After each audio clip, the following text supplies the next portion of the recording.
बारी बार लखीन ले लियो। एक बार दही तिखारी बनाई खाधी तो बार बार बना के खाऊंगी। હવે આપણે કઢાઈ રાખશું। હવે તેલ નાખશું, રાઈ, જીરું, હિંગ।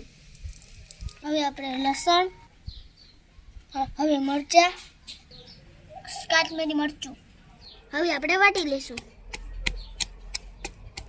પેસ્ટ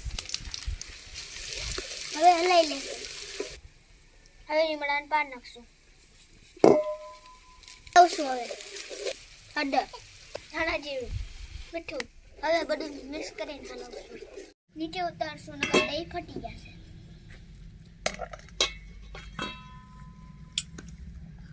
હવે દહીં એડ કરશું, બરાબર હલાઈ લેવું। હવે ધાણા ભાજી નાખીને મિક્સ કરી લેવું। દહીં તિખારી ખાવા માટે તૈયાર છે।